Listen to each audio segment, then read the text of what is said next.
क्या राम मंदिर के बाद अब गौ माता के लिए जो स्कीम चल रही है उसमें घोटाला हुआ? इस तरह की खबर आप पिछले कई दिनों से देख रहे होंगे। कुछ बड़े पत्रकार भी हैं जो ये कह रहे हैं कि राम मंदिर के बाद अब राजस्थान में गौ माता की स्कीम में घोटाला हुआ है, लेकिन कहीं ये तो नहीं लिखा गया है कि बीजेपी सरकार में ये घोटाला हुआ है। मैं इसलिए कह रहा हूं क्योंकि बीजेपी सरकार तो दिसंबर 2023 में बनी और मीडिया रिपोर्ट्स में छापा गया कि गौशालाओं को लेकर जो इर्रेगुलरिटी सामने आई है वो FY 2023-24 की है।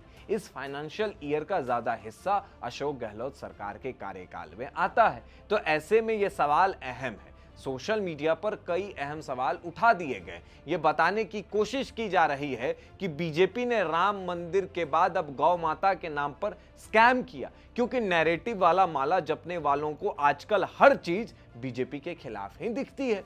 उनके दिमाग में फिट हो चुका है कि बीजेपी के खिलाफ ही नैरेटिव चलाना है। मीडिया रिपोर्ट में साफ साफ FY 2023-24 लिखा हुआ है, लेकिन कुछ फैक्ट चेकर को ये नहीं दिखता। लेकिन मैं ये नहीं कह रहा हूं कि गौ सेवा के नाम पर अनियमितताएं नहीं हुई है।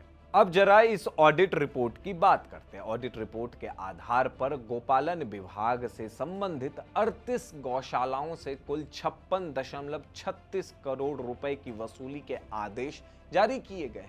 गोपालन निदेशालय ने 29 मई 2026 को सभी संबंधित गौशालाओं को नोटिस भेजकर निर्धारित समय से के भीतर राशि जमा करने के निर्देश दिए थे। नोटिस में स्पष्ट चेतावनी दी गई थी कि यदि ये तय समय से राशि जमा नहीं कराई गई तो संबंधित गौशालाओं की आगामी प्रशासनिक और वित्तीय स्वीकृतियां रोक दी जाएगी। ये ऑडिट में कही गई।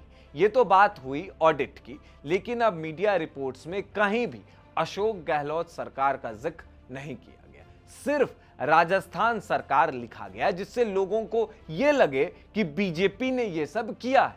जरा सामान्य सी बात जानिए, FY 2023-24 का ज्यादा हिस्सा किस सरकार के कार्यकाल में आता है? साल 2023 में। और साल 2023 में बीजेपी की सरकार कब बनी? तो दिसंबर के महीने में। दिसंबर से पहले किन की सरकार थी?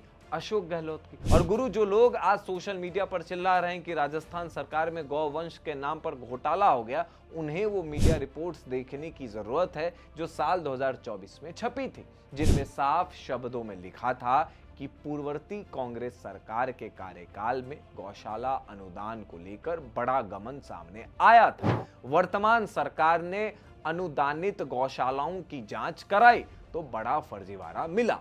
तो अब आपको मैं साल 2025 की एक मीडिया रिपोर्ट्स और बताता हूं, जिसमें भजनलाल शर्मा ने गौवंश के नाम पर हुए स्कैम को लेकर बड़ा एक्शन लिया था। राजस्थान में अब डुप्लीकेट टैग के जरिए गौशालाओं पर दोबारा अनुदान राशि उठाना संभव नहीं होगा, क्योंकि गोपालन विभाग ने गौशालाओं से जुड़े फर्जीवाड़े पर नकेल कसने के लिए अपने ऐप में बड़ा तकनीकी सुधार किया है। ये दो मीडिया रिपोर्ट साल 2024 का, जिसमें साफ साफ लिखा हुआ है कि अशोक गहलोत की सरकार में गमन हुआ, वहीं 2025 का मीडिया रिपोर्ट जिसमें साफ साफ लिखा हुआ है कि भजनलाल शर्मा ने इन स्कैम को रोकने के लिए अपनी ऐप की जो तकनीक है उसमें बदलाव किया। तो भाई साहब, लोग ये जो चिल्ला चिल्ला कर कह रहे हैं ना कि राम मंदिर के बाद अब गौ माता के नाम पर घोटाला हुआ, तो जरा मीडिया रिपोर्ट्स में छपी खबर को भी पढ़ लीजिए।